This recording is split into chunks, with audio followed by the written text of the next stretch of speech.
Updated the 27th of April 2018, 1900 there will be no Twilight Grand Final in 2018. AFL Chief Executive Gillon McLachlan says, with the League's Commission deciding to keep this year's decider at 2:30 p.m. after considering views about what the footy community wanted. There will be no Twilight AFL Grand Final in 2018, with the AFL deciding to keep this year's decider at 2:30 p.m.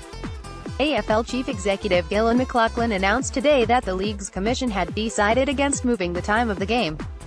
A move to a later time was expected to spark fierce resistance from some fans. "I think the Commission considered views about where the footy community is and what they wanted," Mr. McLachlan said, "and a view that, if we are therefore going to move something, it's been a day game for so long, we'd want to make sure that every aspect of the move was where you wanted it to be. I think on balance the view that for all of the above then we are going to keep it the same." Last March, Mr. McLachlan said there was a sense of inevitability that the start time would eventually move, but it came down to what supporters wanted.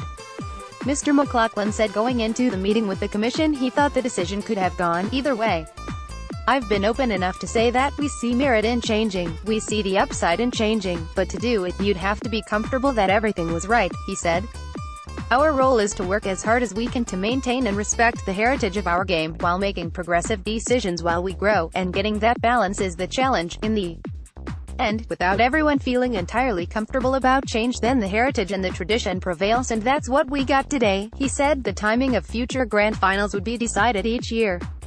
But Mr. McLachlan said he believed the timing of the game would eventually change. "Someone will change it one day, whether it's next year or in 10 years. I'm sure at some point there will be change." Mr. McLachlan's predecessor, Andrew Demetriou, was steadfast in his support for the traditional afternoon time slot.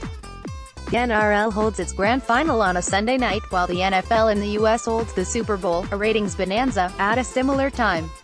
The push for a Twilight Grand Final started to gather serious momentum after the success of the first Twilight preliminary final in 2016 between the Western Bulldogs and Greater Western Sydney, which was deemed one of the most exciting finals matches of recent years.